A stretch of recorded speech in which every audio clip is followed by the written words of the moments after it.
Seorang pejuang bangsa tidak boleh ragu.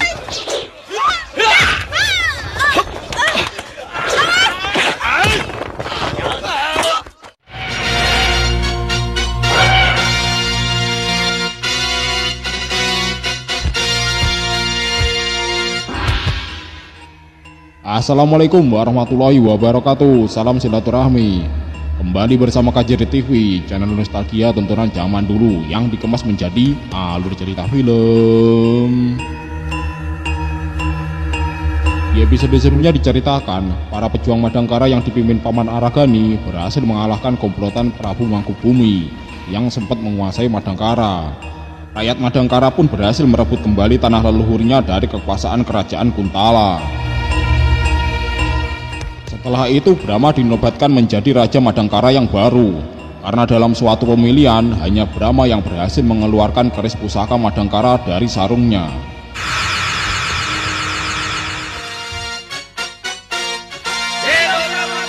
Oke lor, sebelum lanjut jangan lupa siapkan kopi sambil udut, mari kita lanjut.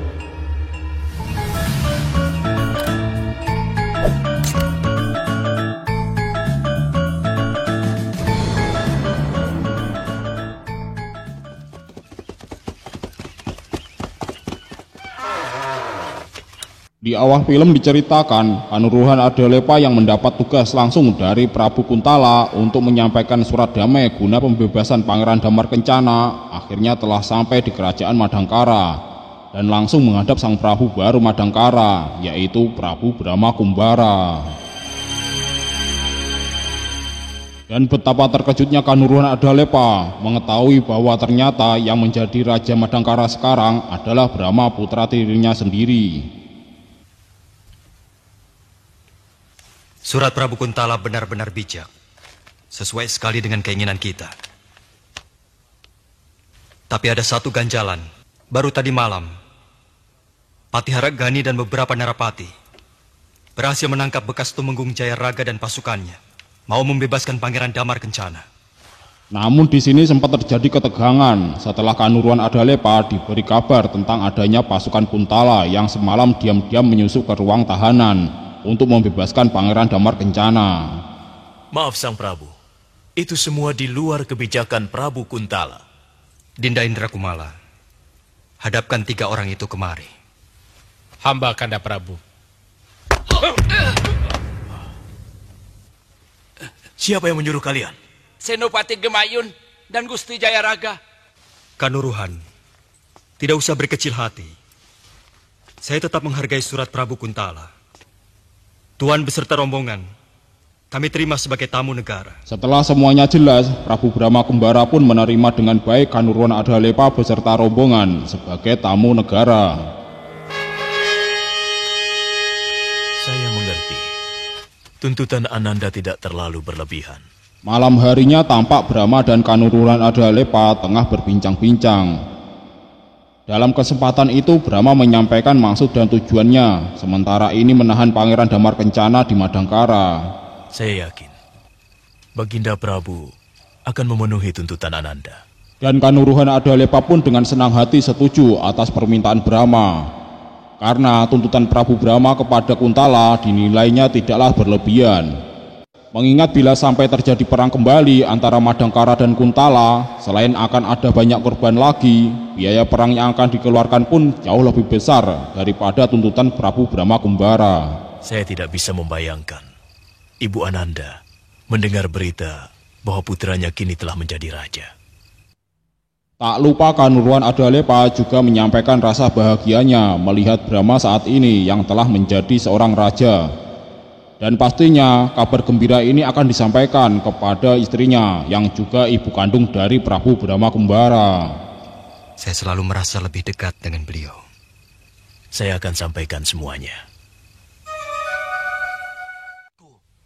Musuh kita yang paling berat tinggal si Astagina dan kedua muridnya. Bagaimana kalau kelompok kita menguasai dunia? Beberapa tahun berlalu, selepas kejadian perang besar di Madangkara, sekarang Madangkara di bawah pimpinan Sang Prabu Brahma Kumbara tampak jauh lebih makmur, karena tak ada lagi tindak kesewenang-wenangan para penguasa Madangkara. Dan Sang Prabu sendiri juga sangat memperhatikan kesejahteraan rakyat kecil.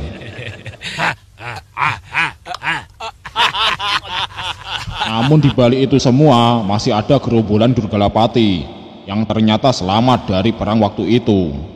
Dan sampai kini dia masih dendam dengan orang-orang Madangkara, terutama kepada Brahma dan Paman Aragani. Sebagian besar adipati bawahan Madangkara kurang senang dengan bertahtanya Brahma di Madangkara.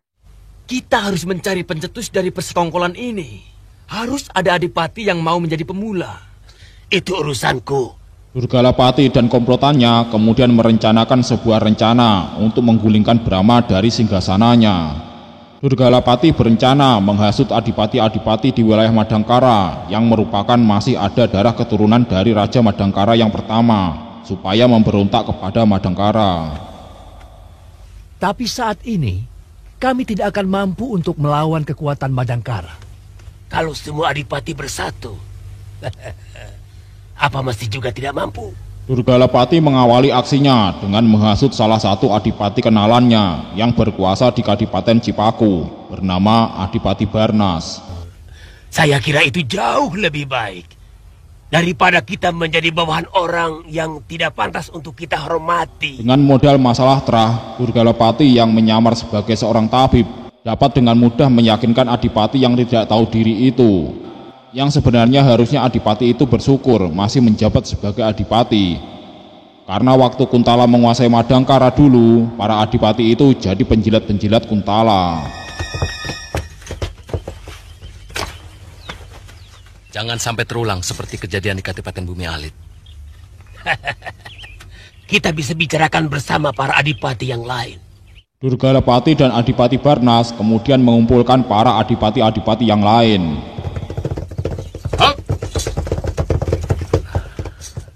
Mari, Kanda. Kita tidak akan pernah mampu kalau tidak kita mulai. Dalam pertemuan itu, Durgalapati dan Adipati Barnas sebagai penggagas rencana pemberontakan berusaha untuk mempengaruhi para adipati yang lain. Apakah para gusti ini sudah merasa sreg? Diperintah oleh raja yang keturunan dari seorang petinggi biasa. Tapi, apakah tepat cara kita melakukan pemberontakan seperti itu? Saya bisa memahami kekhawatiran Dinda. Saya pun perih melihat raja dari Madangkara. Bukan dari terah kita. Tapi marilah kita lihat keadaan yang sebenarnya. Sebagai raja, Brahma hampir sempurna. Jadi saya ingin bertanya, apa alasan kita sehingga ingin memberontak? Namun di sini rupanya ada salah satu adipati yang kurang setuju dengan rencana itu. Dikarenakan dirinya merasa sejak Madangkara dipimpin oleh Prabu Brahma Kumbara, kadipatennya lebih terjamin kesejahteraannya. Sehingga dia tidak mempermasalahkan masalah terah. Karena baginya dengan tidak dicopotnya dirinya dari jabatannya sebagai adipati, itu sudah lebih dari cukup. Dan dirinya dengan tegas menolak rencana itu.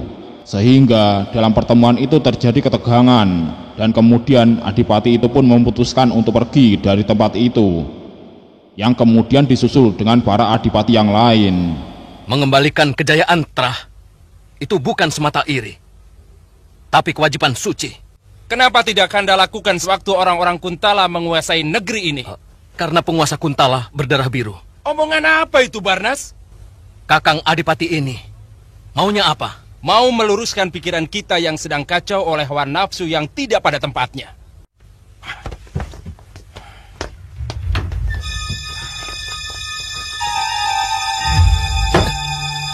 Kurang ajar.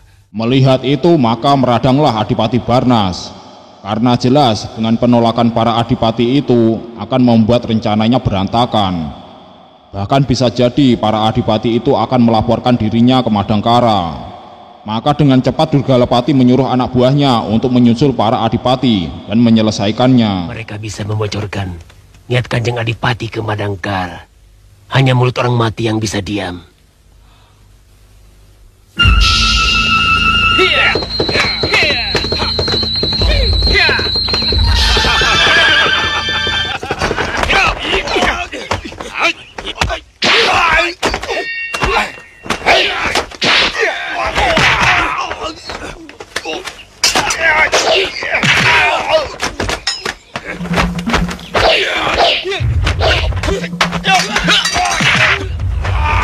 Untungnya tiba-tiba datanglah seorang pendekar berjubah hitam yang menolong. Jubah hitam itu sendiri juga sedang mencari Durgalepati untuk merebut kembali keris pusaka batu bulan yang dicuri Durgalepati dari gurunya.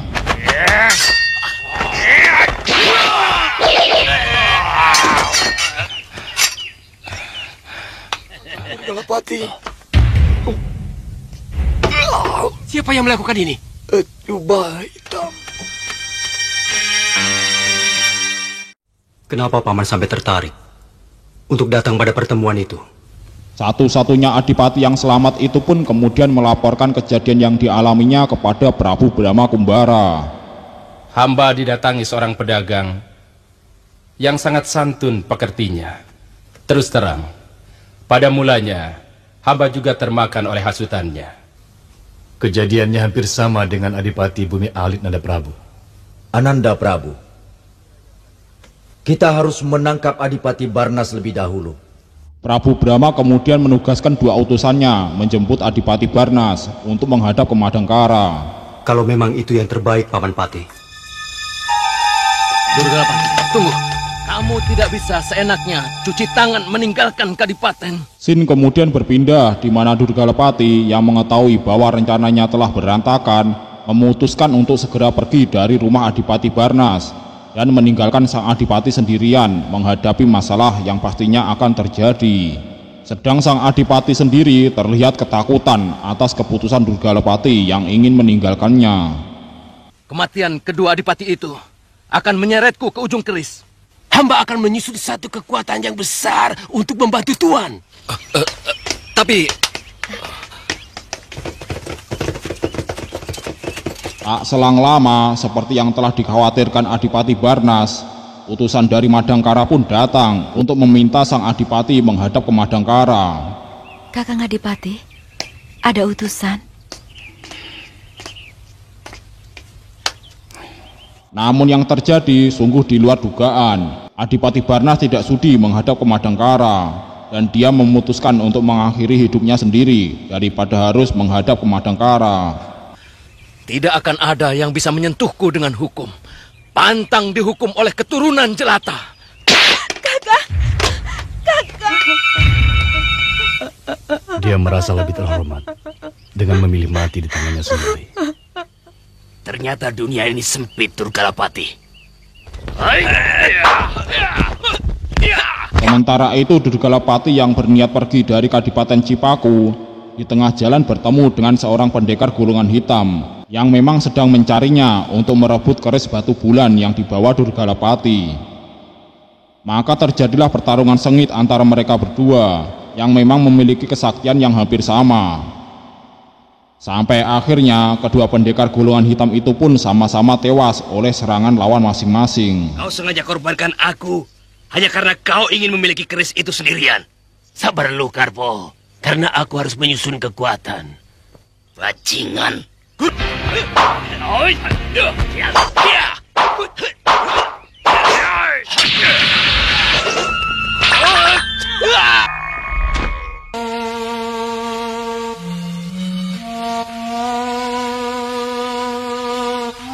Niatmu sudah bulat, Pranaka. Sudah, Guru. Beberapa tahun kemudian, jauh di pedalaman Madangkara diperlihatkan seorang guru dan muridnya yang bernama Pranaka. Sedangkan gurunya bernama Resi Atyatna. Resi Atyatna adalah adik seperguruan dari Eyang Astagina. Hari ini sering saya bermimpi sudah mengabdi di Kedaton Madangkara. Aku tidak bisa melarangmu, karena semua ilmuku sudah kau pelajari. Sesungguhnya tidak gampang untuk menjadi seorang abdi. Saya sudah siap, Guru. Jagalah dirimu baik-baik. Baik, Guru.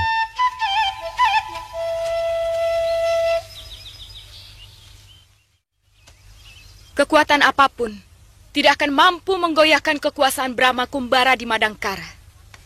Kalau begitu, kita kubur saja cita-cita untuk membangkitkan kekuatan Kuntala sejati di negeri ini. Sementara itu di wilayah kota Madangkara diperlihatkan di sebuah tempat ada beberapa orang yang sedang berkumpul untuk membicarakan sesuatu yang penting. Rupanya orang-orang itu adalah bekas orang-orang Kuntala. mereka adalah anak-anak dari para petinggi Kuntala dulu. Komplotan itu dipimpin oleh Bukarti, anak dari Kebo Mundarang, bekas senopati Kuntala di masa kekuasaan Mangkubumi. Mereka berniat untuk melakukan perlawanan kepada kepemimpinan Prabu Brahma Kumbara. Namun di sini mereka menyadari tak mungkin melakukan perlawanan secara terbuka, karena itu sama dengan bunuh diri. Maka Bukarti sebagai pemimpin merencanakan untuk menghancurkan Madangkara dari dalam dengan cara adu domba sesama orang-orang Madangkara. Lalu, apa rencanamu? Kita hancurkan mereka dengan cara halus. Juga adu domba. Caranya? Kita susupkan orang-orang kita. Kita himpun kembali para pendekar yang tidak suka orang-orang Madangkara. Kita hasut mereka supaya muncul.